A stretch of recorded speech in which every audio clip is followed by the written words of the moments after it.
tasiruk tu manusiawi. Tapi jangan tasiruk tu sampai berturui lah nya balik. Tendang. Karena mereka berjanji lu balik. Kita di rumah tangga bercakap suami isteri ada 4 tahap ibu. 1, suami kasih nasihat. Kalau ndak mempan nasihat, pisah ranjang. Pisah ranjang ibu ya. Ndak boleh pisah kamar ibu. Ndak berubah juga. Kata Allah, cari ayahnya atau cari ayahmu. Hakaman min ahlihi wa hakaman min ahliha. Orang rumah ambo pak, ambo ya istri ambo kalau bercakap jo ambo, inyo curhat ke ayahnya, curhat ke ayah ambo. Ambo curhat ke ayah ambo, curhat ke ayah inyo. Ndak boleh ke ibu ambo. Iko lah maaf parangai orang rumah ambo ciku sakit kepala ambo nanganyo. Kecik ama ambo dari dulu dan kecik kang yang tangka aja jadi ndak tu. Tu balik ang tinggal salah dicari itu ambo. Kalau ke abak lain, bapa tanya, baca abah ambo, iko lah ma abah. Orang rumah ambo perangainya yo bana ciku lah sakit kepala ambo mikirnya. Kecik ayah ambo lah panjang bu cerita tu, marilang. Atuh pak. Amma ang labi itu 5. Itu. Ambo melapor kami tu ambo yang pedusi. Perangai anak amba mau dekua panik kepala ambo memikirnya mah. Kecik ama tu kecik orang rumah. Dulu sebelum menikah juang tak cutu perangai lo juang. Awak lah kesalahan tu. Sajak juang mungkin cutu ya. Itu. Itu baik. Kan salah tu. Tapi ya ke mertua ambo laki-laki, Pak, perangai anak apa mau deko pak ala sakit kepala ambo mikirnya. Kecik apaknya. Dan kan dia tak taluk dia dan makok dia nagen kang tu. Itu contoh apa itu. Itu aja sembarang curhat ibu. Ibu kalau punya masalah dengan apa, dengan suami, jangan ke mantan curhat.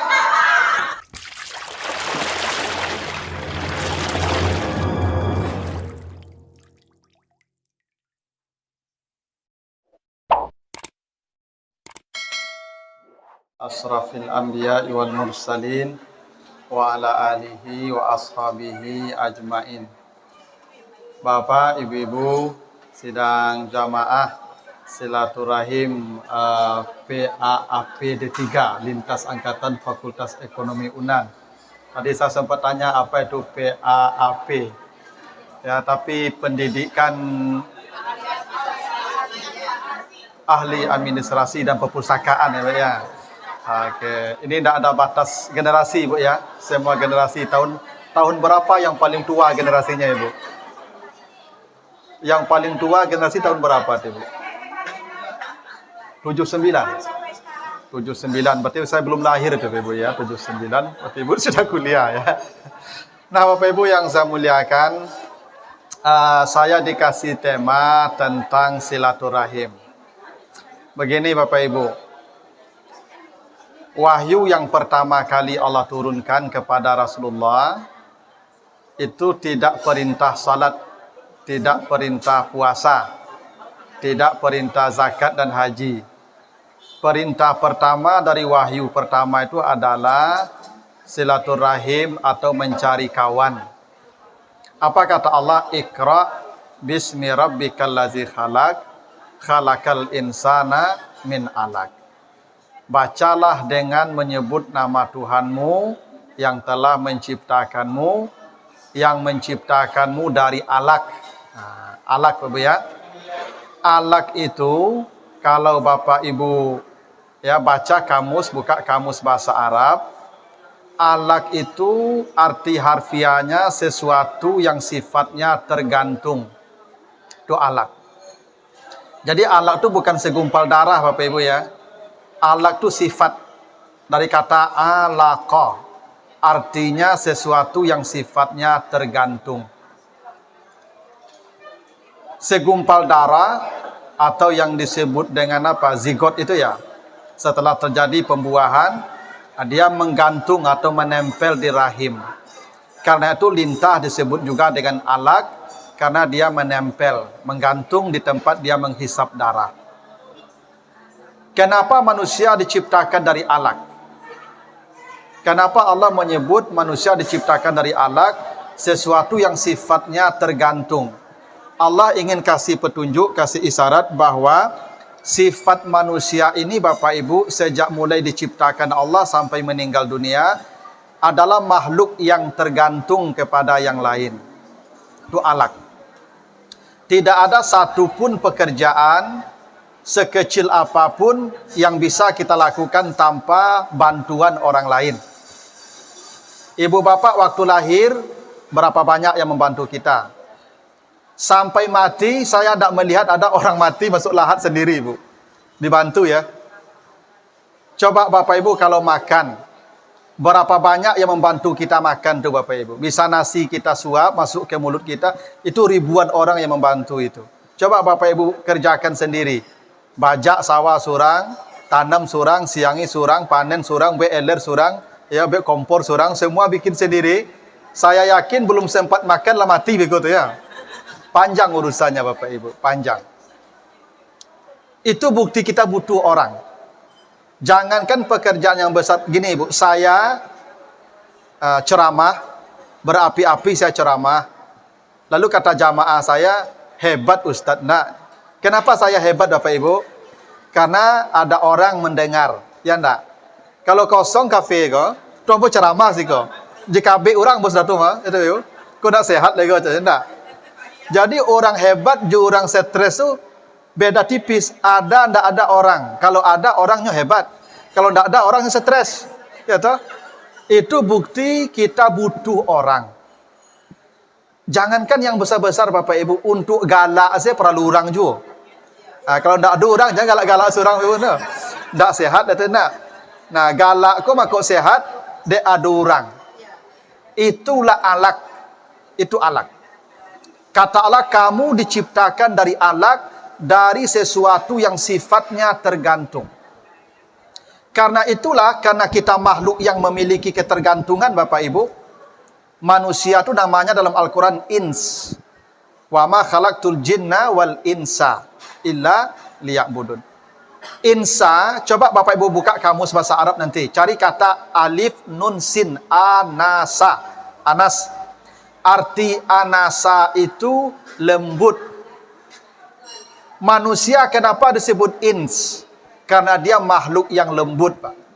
Lawannya jin. Makanya kata ins selalu dilawankan dengan jin.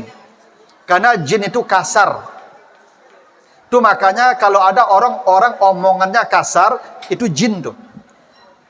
Iya Pak, karena yang bicara kasar itu jin. Coba orang marah, keras tidak bicaranya Pak Ibu? Orang marah. Kenapa orang marah bicaranya keras? Karena orang marah itu kata Nabi dikuasai setan. Al-ghadabu minasyaitan. Marah itu dari setan. Itu maka orang kalau berang Pak Ibu, mari ari mengecek. Intonasinya tinggi. Karena yang bicara bukan ins tapi jin.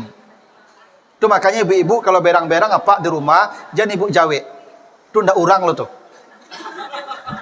Katiku itu ndak urang lo tuh ibu. Jin tuh, setan tuh. Jangan ibu sabui pulo. Kau bertanya lah, nak siapa berang-berang mah setan.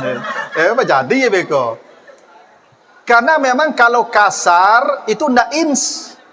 Karena ins itu lembut. Kalau lawannya jin, jin itu kasar.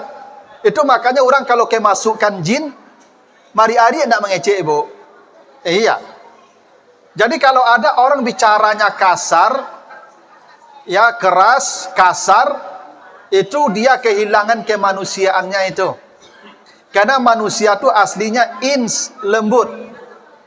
Nah, pertanyaannya apa Ibu? Kenapa manusia ini lembut? Kenapa manusia lembut? Karena itu tanda dia butuh orang. Begini Bapak Ibu, semakin seseorang lembut, itu menunjukkan dia semakin butuh dengan orang. Itu pasti itu Ibu. Kalau orang itu lembut, tanda dia butuh kita. Ibu kalau pergi ke bank, masuk ke bank itu apa yang ibu dapatkan dari petugas di bank itu? Sambutan yang lembut. Selamat pagi Pak, selamat pagi Bu, ada yang bisa kami bantu? Ya nak? Kalau bisa ibu nyangkik ke dalam rumah. Bakok lembut orang bank tu ke ibu, karena dia butuh kita. Itu kenapa ibu disebut nasabah. Nasabah tu bahasa Arab tu ibu, dari kata nasib. Nasib dari bahasa Indonesia juga nasib. Bako ibu disebut nasabah de orang bang, nasib mereka ibu yang menentukan. Andai ibu dak ke sana, habislah mereka. Karena nasib mereka ibu yang menentukan, maka ibu disebutnya nasabah, penentu nasib mereka. Itu kenapa mereka lembut ke ibu tu mah. Deinyo paralu jawab. Itu kalau ada orang merasa butuh dengan orang, dia akan lembut dengan orang itu. Ibu pernah tak kawan berhutang ke ibu, meminjam piti ibu? Ba'a caranya meminjam piti ibu? Bu, nyo puji-puji kat lu nak. Samu dulu ibu. Awak akan minta piti kan nenek, awak tak kana minta piti kan nenek tu pacik-pacik tu mah nenek tu. Nek. Nenek kan elok orangnya. Saya bana ya, angka minta piti lo kau macamnya enggak. Jadi kalau awak lembut tu tanda kita membutuhkan. Pasti itu. Jadi kalau suami ibu kasar kepada ibu, sedang tak butuh ibu dia tu. Kalau dia butuh ibu, tak akan kasar dia, pasti itu. Nah karena itu kata Allah, gini ya ibu. Coba nanti lanjutkan di surat Al-Alaq itu ayat 67-nya. Kalla innal insana la yatgha. Manusia itu kata Allah bisa berubah jadi kasar. Yatgha namanya. Jadi manusia itu bisa menjadi kasar dia. Dia kehilangan sifat insnya, lembutnya. Apa yang membuat dia kasar kata Allah? Ar-ra'ahu staghna. Ketika dia melihat tidak butuh orang. Istaghna ibu. Kalau dia punya sifat istaghna, merasa tidak memerlukan orang lain, maka sifat lembutnya hilang. Percayalah Pak Ibu. Semakin seseorang kasar, itu menunjukkan dia semakin tidak memerlukan orang itu. Nah, karena itulah kita perlu bersilaturahim. Kenapa? Karena asli kita lembut. Suku bakawan. Kok ada manusia yang suku duit surang, tu ndak orang lah tu Pak. Iya. Yang suku duit bakelompok, basamo-samo, itu yang manusia. Kalau yang surang-surang, dia kehilangan manusianya. Dan itu Bapak Ibu, kalau Bapak Ibu baca, hingga di sorga kelak, Ibu Bapak kalau baca surat Ar-Ra'du, ayat 23 sampai 24, Jannatu adnin yadkhulunaha wa man salaha min abaihim wa azwajihim wa zurriyatihim. Kata Allah nanti ada orang masuk sorga, dimasukkan Allah ke sorga Aden bersama keluarganya Bapak Ibu. Dia masuk sorga bersama ibunya, bapaknya, istrinya, suaminya, anaknya, cucunya. Allah giring sama-sama ke sorga. Dan itu manusia yang paling bahagia Ibu Bapak. Siapa yang paling bahagia kelak? Kalau dia dimasukkan ke sorga satu rombongan dengan keluarganya yang di dunia. Jadi Ibu Bapak, kita berkeluarga ini tidak hanya di dunia Bapak Ibu ya. Sampai ke sorga Allah yang paling bahagia kalau dia berkumpul lagi di sorga bersama keluarganya yang di sini. Jadi suami ibu yang di sini, ini suami ibu sana tuh. Istri bapak yang di sini, nanti istri bapak juga di sana tuh. Jangan ibu-ibu berpikir lo mencari nem baru di situ. Tuh. Dan besok dan tukar asli batu panik dan kau perangainya itu ya. Jangan ibu. Ya. Istri bapak yang di sini, istri bapak juga di sana. Suami ibu di sini, suami ibu pula di sana. Rugilah ibu bapak kalau ndak satu ya tempat di sana kelak. Itu kenapa Bapak Ibu ada perintah Allah ya. Apa perintah Allah? Ku anfusakum wa ahlikum nara. Kau jaga dirimu dan keluargamu dari api neraka. Itu kenapa Ibu Bapak di surat Taha ayat 132 Allah perintahkan wa'mur ahlaka bis-shalah wastabir 'alaiha. Kata Allah, suruh keluargamu salat dan bersabarlah menyuruh mereka.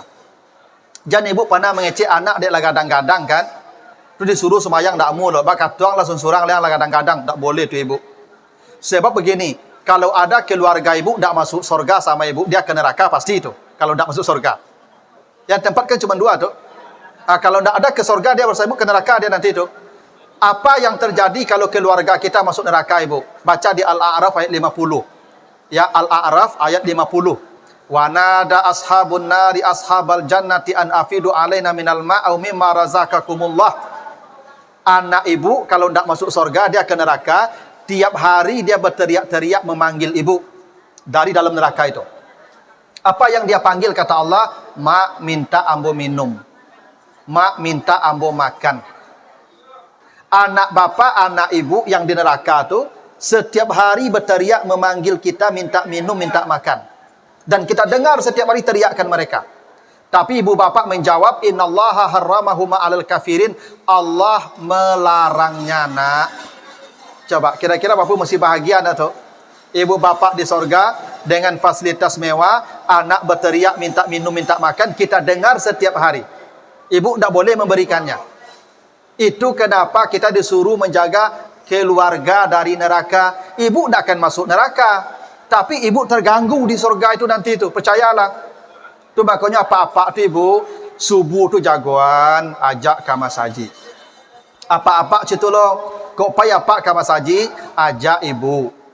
Kok mendengar pengajian, berdua pai. Dia surang-surang je pai, berpisah besok ibu. Ya tak? Tapi kalau harus memilih, biarlah pak saya pengajian, ibu bisa ndak. Yang penting apa laipai pengajian. Ibu boleh di rumah. Sebab nanti sorga ibu, sorga bapak. Itu hebatnya ibu-ibu. Nanti ibu masuk sorga dipanggil dengan suami ibu. Begitu kata Allah di surah Al-Isra 71. Yaumana da'u kulla unasin bi imamihim. Besok orang dipanggil masuk sorga dengan imamnya. Imam ibu siapa? Suami ibu. Nanti sorga suami ibu, sorga ibu. Itu makanya ibu tidak boleh melawan-lawan siko. Tu ibu patuh-patuh saya. Iya, ibu masuk surga menumpang besok. Tak boleh ibu menjawab-jawab melawan-lawan. Itu alasannya itu. Ibu kalau melawan-lawan saya kapak kini itu besok apa dah dipanggil masuk surga. Apa fulan, surga Firdaus. Ibu angkat tangan, Pak, ambo ba'a. Okey, siapa? Kau pelawan je tak? Tu makanya ibu selama di dunia aku patuh ke suami. Karena nanti ibu masuk surga ikut kami itu. Percayalah. Ya, semua orang dipanggil masuk surga dengan imamnya itu. Kenapa ibu? Suami ibu itu suruh beribadah banyak-banyak. Itulah makuk diajak. Itu kadang-kadang ibu lama ibadahnya mantap dan nampak kok Malaysia beribadah apa surga bapak nanti itu penentu surga ibu itu. Nah, paling tidak ibu kasih tahu, ibu ajak gitu. Jadi itu alasannya bapak ibu kita disuruh jaga keluarga dari api neraka tadi. Ya, supaya kita satu rombongan lagi ke sana. Nah, bapak ibu, apa amal orang yang mengantarkan dia masuk surga sekeluarga tadi? Apa amal dia yang mengantarkan dia bisa masuk surga sekeluarga? Ini bapak ibu baca lagi nanti di ayat 21-nya surat Ar-Ra'd tadi. Apa berkata Allah? Allazina yasiluna ma amarallahu bihi ayyusala. Mereka yang di dunia senang bersilaturahim. Ternyata silaturahim seperti ini amal besar. Dengan itulah kita dimasukkan ke surga bersama keluarga kita. Jadi jangan bapak ibu kira silaturahim ini amal kecil. Coba bapak ibu bayangkan kita kasih kok tak dapat apa-apa lah nak. Malah piti abi, tanagu abi, wakatu abi, gitu. Setan paling tak nyaman melihat orang modeko ibu. Ibu nanti buka di surat Al-Maidah 91. Al-Maidah 91. Apa yang paling diinginkan setan dari manusia bapak ibu? Innama yuridu syaitan ayyuqi'a bainakumul adawata wal baghdha. Yang paling diinginkan setan dari manusia hidupnya saling bermusuhan dan saling membenci. Jadi kalau ada manusia saling bermusuhan, saling membenci, itu setan yang paling bahagia. Dan itulah misi setan. Itu kenapa anak Adam, Kabil dan Habil dulu sampai di bumi langsung berbunuh-bunuhan. Karena itulah misi setan. Jadi kalau ada orang akur-akur kayak kita nih Bapak Ibu, berkawan silaturahim, itu setan kehilangan akal. Itu kenapa Bapak Ibu kalau kita berjamaah, setan kehilangan tempat. Kapan setan berani? Ketika kita sendiri. Ada hadis Nabi Bapak Ibu ya, ada sebuah pepatah. Siapa kambing mana yang ditangkap serigala? Yang memisahkan diri dari rombongan. Setan akan menangkap mereka yang sendirian yang tak mau berkawan. Itu kenapa ibu kita disuruh salat berjamaah ya. Ketika berjamaah apa kata imam? Rapatkan saf. Jangan tinggalkan celah untuk setan. Bu, kalau kita berjamaah kok ndak rapi saf kita, setan masuk di situ ibu. Bu, itu darurat. Kalau saf ndak rapi berarti hati awak ndak rapi itu Pak. Ibu kalau tagak jurang saf salat, kalau badan ibu tak mendekat, tanda hati ibu berjauhan tu. Percayalah. Itu maka disurapatkan. Itu kenapa Nabi katakan tidak boleh salat sendiri di belakang saf. Tidak sah orang salat sendiri di belakang saf. La salata limunfaridin khalfas saf. Kenapa? Orang berjamaah dia sendiri, tak masuk ke dalam saf, tak berkawan dia, tak sah salatnya. Begitu pentingnya jamaah tu Ibu. Kalau berdua tak apa-apa, ada kawan. Yang tak boleh ibu sendiri. Ya kalau berdua satu jamaahnya begitu. Ini jamaah ramai. Ada ibu-ibu kok saf alun panu ni. Masih ada ruang ni bisa diisi. Ibu kok sembahyang surang di belakang.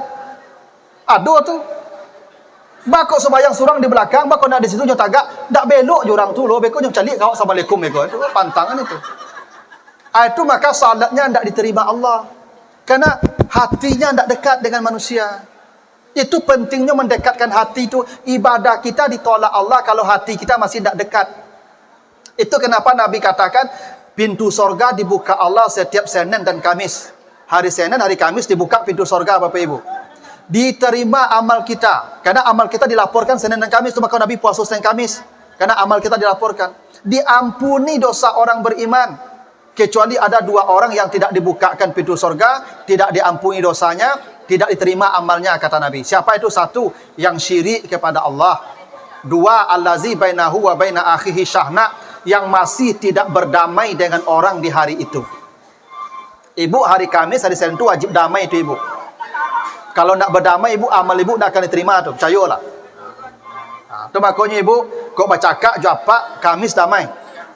Jumaat bertangkar, nak lupa Allah, tangkar balik. Jumaat, Sabtu, Minggu, Senin damai lu balik. Yo kau ada rumah tangkar, saya kira jonya tahu. Tapi Senin Kamis tu wajib berdamai. Itu Bapak Ibu. Nah itulah pentingnya silaturahim Bapak Ibu ya. Nah mudah-mudahan kita ini nanti satu geng lagi di surga Allah. Ya. Kalau di dunia kita satu geng, di surga kita satu geng lagi. Karena kata Nabi begitu, almar'u ma'aman ahabba, semua orang dikumpulkan di surga bersama orang-orang yang dia cintai di dunia. Ibu nanti yang berkawan kini kuah, kalau ndak ada di surganya besok, ibu bertanya ke Tuhan mah, ya Allah, kawan ambo si anu di mah, ambo dulu berkawan jenyo, ambo ingin jenyo risiko balik. Cari list neraka je Tuhan. Apa japui? Ibu menjapui besok tu. Ibu akan menjapui kawan. Boleh. Nanti ibu baca nanti di surat Taha 109. Al-akhillah, apa kata Allah, yauma izin la tanfa'u syafa'a illa man azina lahur rahman wa radiyalahu qaulan. Di akhirat nanti tidak ada tolong menolong kecuali ada orang-orang yang diberi izin oleh Allah menolong orang lain. Boleh jadi kita ni salah satu kita ada yang memberi syafaat nanti Pak Ibu. Aku nak nampak kawan awak di surga cari angkeknya Pak Ibu. Tu gunanya berkawan orang saleh Pak. Guna berkawan orang saleh tu kita akan tolong menolong tak hanya di sini sampai di akhirat kelak. Begitu. Nah mudah-mudahan maka calik-caliklah kawan ku Ibu ya. Kalau tak nampak surga besok aku ambo dapat kuota banyak besok Ibu tunggang angkek saja. Ya kok nampak ambo besok kan Pak Ibu tak kena surga lah. Ustaz, ambo dulu silaturahim alumni ekonomi Yunan. Awak di kafe uji dulu ya. Mari. Begitu Bapak Ibu. Iya. Percayalah Bapak Ibu, kita akan tolong menolong. Itu kenapa kawan ku perlu orang saleh. Berkumpul orang saleh ku perlu. Nah, begitulah Bapak Ibu ya. Karena acara rangkaian tadi panjang. Begitulah nasihat saya. Mudah-mudahan silaturahim ini terjaga terus sampai kita meninggalkan kehidupan dunia ini. Apa saya tutup dengan doa atau ceramah saja? Mau bertanya Ibu? Boleh. Silakan. Ibu dulu Pak.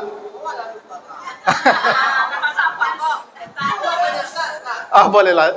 Gimana Bu? Silakan Bapak dulu. Silakan Pak. Silakan. Boleh. Ya.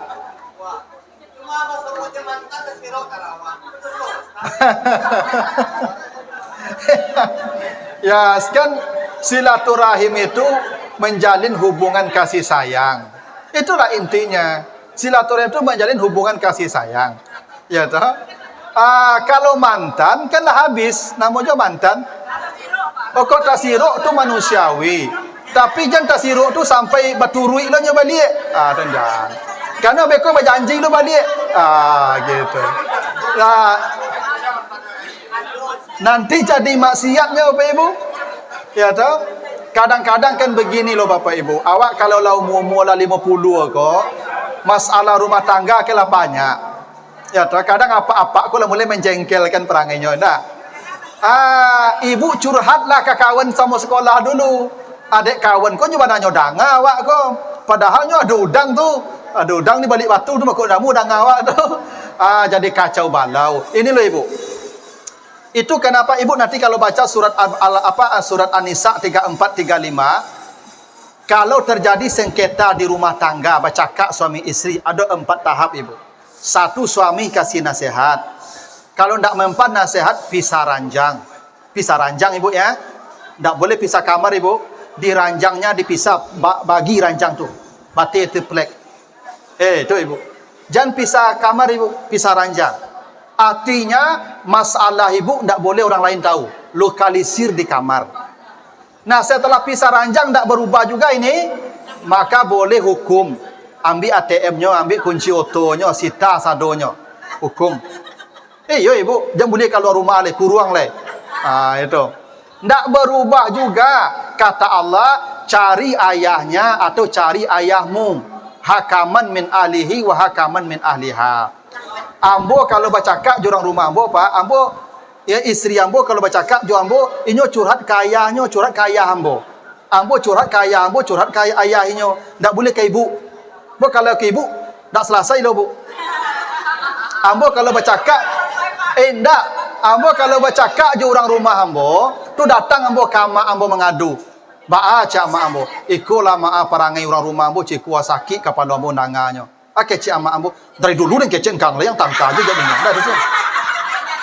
Tu balik ang tinggal salah dicarian itu mudo baru. Bako betu kecik amak sebab amak ko ndak bisa mencari anaknya susah. Kalau lah susah anaknya susah dulu. Mutaknya ndak berjalan lai. Maka pendek solusinya. Tu kalau ke amak ya tu. Kalau ke abak lain. Bapa tanya baca abak ambo beko lama abak. Orang rumah ambo perangainya yo bana cukup lah sakit kepala ambo mikirnya. Kecik ayah ambo lah panjang bu cerita tu, mari hilang. Atuh Pak. Amak ang lebih itu 5. Itu. Ternyata ayah ambo lebih menderita dari ambo le Ibu. Lah berpuluh-puluh tahunnya menderita Ibu. Hanya tahan saja kan. Ambo pulang sana. Enak. Iya. Kalau ambo melapor ke mintu ambo yang pedusi, amak orang rumah ambo kecien perangai anaknya, perangai anak ambo dekua panik kepala ambo memikirnya kecik ama tu kecik orang rumah dulu sebelum menikah juang tak cutu perangai lo juang awak lah kesalahan tu sajak juang mungkin cutu ya itu Pak Ibu kan salah tu tapi kalau ambo datang ke ayahnya ya ke mertua ambo laki-laki Pak perangai anak apa mau deko Pak ala sakit kepala ambo mikirnya kecik apaknya dan kan dia tak taluk dia dan makok dia dagen kang tu. Itu contohnya Pak Ibu. Ndak itu makoknya awak curhat kau aja sembarang curhat Ibu. Ibu kalau punya masalah dengan apa dengan suami, jangan ke mantan curhat. Ndak boleh. Curhatnya tu ke ayah atau ke mertua yang laki-laki. Sebab kalau laki-laki ko Ibu diciptakan Allah dengan 99 akal. Ibu-ibu diciptakan 1 akal. Kata Nabi, laki-laki diciptakan 99 akal, 1 nafsu. Ibu-ibu 99 nafsu, 1 akal. Jadi akal ibu, jo nafsu ibu tak seimbang. 1 akal ibunya, keinginan ibu 99. Cuma aku ibu kau tak mau sudah. Cobalah Pak, kandaknya tak mau habis loh Pak. Cobalah ibu kau, Pak, pai ke mall Pak, pasti madok ke baju. Ya ndak? Kecik belum balik jilbabnya Pak. Tapi jilbab tu maksudnya matching ke sepatu kayak itu Pak. Ya tu. Itulah ibu-ibu. Makanya ibu-ibu kau sebanyak apa jilbab, sebanyak itu lo bajunya, sebanyak itu lo sepatunya, sebanyak itu lo tasnya. Ini harus matching Pak. Kalau nafsunya 99, cie. Itu makanya ibu-ibu Pak kalau dagi piti, cuba lagi ibu piti Pak suruh ke pasarnya Pak. Dia pulang pasar je tanya Pak, lai belabi piti ibu je. Jawabnya, ane ka belabi cukui saya ndak le. Cukui saya ndak lah belabi Allah. Itu. Itu makanya ibu kalau ka belanja tu perlu melapor ke suami. Begitu kata Nabi.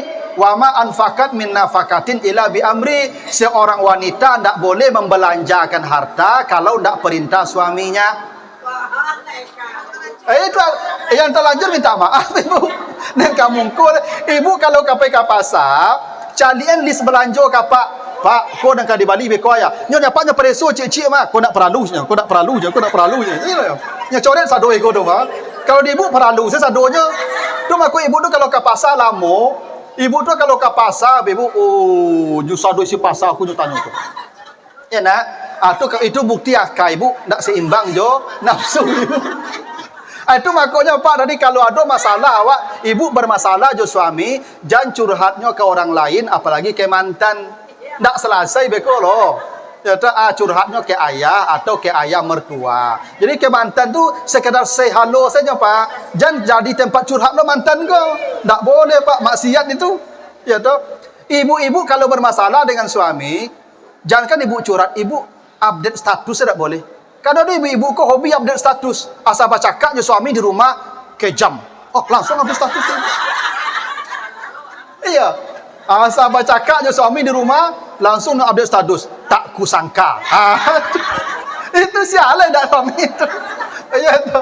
Ada jamaah mo tu ibu update status tu salah mengecek salah antuk salah. Tu sudah baca cakap je sudah tu. Ibu kalau baca cakap je apa jangan update status. Lokalisir saja masalah itu. Kalau update status beko baca durang. Nya baca di mantan bagai masuk komentar mantan beko panjang ceritanya. Mohon maaf makanya perselingkuhan itu berawal dari medsos. Curhat di medsos. Maka hati-hati Bapak Ibu. Jangan sampai silaturahim kita berubah jadi maksiat. Ya, tidak sedikit rumah tangga berantakan karena reuni yang salah orientasi. Iya, CLBK namanya. Cinta lama bersemi kembali.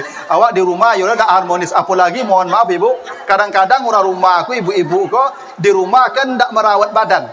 Ibu kalau di rumah pakai daster cabai katia aja. Yo. Iya tidak boleh. Tak boleh. Pai reuni kawan alumni ku bakilik. Yo bana dak tanggung badak lipstick kan. Orang rumah yo daster cabai saja harinya. Dan tu betah wak reuni ko di pada rumah. Rumah ko kadang-kadang ada sebuah aturan dalam acara reuni ko kalau acara di hotel dilarang membawa pasangan masing-masing gitu ya. Harusnya dibawa pasangan tu. Tak dilarang bawa pasangan dong. Ini agar reuni tidak salah orientasi, agar tidak jadi maksiat, gitu ibu. Ya itu ibu ya, ibu nanti kalau ada masalah jawab Pak, jangan curhat-curhat di medsos, tak boleh, tak boleh update status. Ibu, siapa wanita pertama 5 menit saja ibu ya. Ibu mau bertanya ibu? Oh ya, udah, ya 2 menit saja ibu ya, nanti acara ibu silakan. Ibu tahu tak siapa wanita pertama yang melihat surga menjelang mati ibu? Menjelang mati surganya sudah diperlihatkan Allah. Siapa itu ibu? Istri Fir'aun, Asia. Nanti ibu baca di surat At-Tahrim ayat yang ke-11. Surat At-Tahrim surat 66 ayat yang ke-11 itu istri Fir'aun itu ibu diperlihatkan surga menjelang dia mati. Apa amal istri Fir'aun ibu? Tidak salat, tidak puasa, tidak zakat, tidak tahajud, tidak baca Quran. Apa amal dia? Amal dia sabar dapat suami Fir'aun. Fir'aun suaminya ibu, nyo sipak, nyo lapak, nyo pijak, tiap hari. Orang saya sudah bidabi saja Fir'aun kejam. Tapi istri Fir'aun, satiuk kali lapak, satiuk kali pijak, tidak pernah melawan ibu. Tidak pernah minta cerai ibu. Tak pernah membangkang ibu. Tak pernah update status tadi. Tak pernah lah ibu. Ya toh? Dia hanya berdoa. Doa ini ibu hafal ya. Ini doa ibu kalau ingin masuk surga cepat tu doanya. At-Tahrim ayat 11. Apa kata istri Fir'aun setiap kali lampang di Fir'aun tu? Apa di situ? Rabbi bni li'indaka baitan fil jannah. Ya Allah bangunkanlah saya istana di surga. Itu doanya. Dan Allah jawab, nih surgamu menjelang mati sehingga dia nak merasakan sakit mati ibu. Ibu kalau ingin mati ibu tidak sakit, jangan melawan-lawan kapak. Mulai hariku ibu kalau seringnya dapat baca doa tu capek. Rabbi bni li'indaka baitan fil jannah. Rabbi bni li indaka baitan fil jannah. Nanti ibu baca At-Tahrim 11. Asalkan dia sarenge dia apa baca tu, Rabbi bnili indaka baitan fil jannah. Ya Allah, bangunkanlah saya istana di surga ya Allah. Ada ibu dapat suami cu Firaun. Ya enggak, padahal nyereng baca saya tu. Agak kancang saya ibu baca stek. Kalau acuk baca terdengar je beko tu matu tanya, baca tu. Tu ibu jawab saya elok doa isteri Firaun madai. Pejang panjang lu muncung ibu kayaknya aku menuduh Firaun berangnya aku. At-Tahrim ayat 11, surat 66 ayat yang 11, ibu mulai daripada Rabbi bni. Tu di tengah mulainya doanya. Ya 66 ayat sabaleh. Nah, beko mulai beko ibu jangan jawab-jawab je lah ya. Ibu yang penjawab kau payah mati besok saya loh kamu. Ibu kalau ingin murah matinya asalkan yang seringnya dapat baca doa tu Rabbi bnili indaka baitan fil jannah. Jangan curhat-curhat je ke mantan leh. Itu Bapak Ibu jangan, itu tak boleh. Tak akan selesai rumah tangga kita tu. Yang paling baik seperti isteri Firaun. Jadi begitulah Bapak Ibu ya. Ada mantan tu jangan. Kita sudah punya jalan hidup masing-masing. Kalau kita ingin bersilaturahim biasa seperti kawan saja. Tapi jangan ada ungkit lagi masa lalu. Tak boleh tu Pak. Tu setan tu santiang Pak. Setan tu nyo tak langsung tu dipawin Bapak Ibu. Nyo cuma makan bubu Bapak Ibu nyo tapi-tapi dulu. Tu setan tu hebatnya tu Pak. Maka hati-hati. Ya, saya tahu Bapak Ibu sudah berpengalaman panjang dalam berumah tangga. Tak perlu saya ajari yang begitu. Tapi saya perlu mengingatkan juga karena setan itu jam terbangnya jauh lebih tinggi. Begitulah Bapak Ibu ya. Makanya ibu-ibu kalau menelpon kawan sealumni, ibu mengecek, ibu standar. Yo, Assalamualaikum. Itu ibu. Jangan ibu, halo, Assalamualaikum. Halo. Itu panjang itu ibu. Kadang apa-apa aku ibu, kalau jo istrinya menelpon ibu, seketik je. Assalamualaikum. Itu tak ada orang rumahnya nelpon tau. Kalau ada apa-apa bunyi itu mengecek, itu orang rumahnya tuh. Tapi, halo, Assalamualaikum. Itu pasti kawan salumninya tuh. Ya enggak? Jadi, cubalah dia percaya ibu dengar apa-apa kau menelpon, asal menelponnya pendek-pendek, jawabnya itu orang rumah itu mah. Lah. Itu orang rumah itu. Lah. Cubalah kawan salumni. Lunak tak tanggung deh ibu. Itu tak boleh. Harusnya bapak ke istri bunyi itu. Halo sayang, Assalamualaikum. Itu kalau rumah itu, walaupun kali ibu undangannya. Tapi harusnya begitu. Kak alumni standar. Yo, kabar. Lah sehat-sehat jo. Lah ya. Harusnya begitu tuh Pak Ibu. Itu yang susahnya. Orang rumah tak seharmonis tu loh. Ya tu kawan sangkatan tak tanggung lunaknya loh. Setan di situ bermainnya Pak Ibu tu. Nah begitulah Bapak Ibu ya. Mudah-mudahan kita satu geng lagi nanti di sana. Ya lebih kurang saya mohon maaf jika ada yang kurang berkenan. Ya silakan Bapak Ibu lanjutkan. Kita tutup dengan doa ya. Habis berdoa saya mohon pamit. Baik Bapak Ibu, mari kita sama berdoa kepada Allah. Mudah-mudahan semua amal baik kita terima Allah, semua dosa kita diampuni Allah. Dan kita selalu dalam hidayahnya, dalam ketaatan sampai kita meninggalkan kehidupan di dunia ini. A'udzubillahi minasyaitonirrajim. Bismillahirrahmanirrahim. Alhamdulillahirabbil alamin. Wassalatu wassalamu ala asyrafil anbiya'i wal mursalin wa ala alihi wa ashabihi ajma'in. Allahumma taqabbal minna innaka antas samiul alim wa tub alaina innaka antat tawwabur rahim. Allahumma ighfir lana dzunubana wa liwalidayna warhamhuma kama rabbayana shighara wa li jami'il mu'minina wal mu'minat wal muslimina wal muslimat al ahya wal amwat. Rabbana hab lana min ladunka rahmah wa hayyi lana min amrina rasyada. Rabbana hab lana min azwajina wa dzurriyyatina qurrata a'yun waj'alna lil muttaqina imama. Rabbana srif anna azaba jahannam inna azabaha kana gharama. Rabbana atina fid dunya hasanah wa fil akhirati hasanah wa qina azabannar. Wa sallallahu ala sayyidina Muhammad wa ala alihi wa ashabihi ajma'in walhamdulillahi rabbil alamin. Baik, kita tutup doa kafarat. Subhanakallahumma wa bihamdika asyhadu an la ilaha illa anta astaghfiruka wa atubu ilaika. Wassalamu alaikum warahmatullahi wabarakatuh.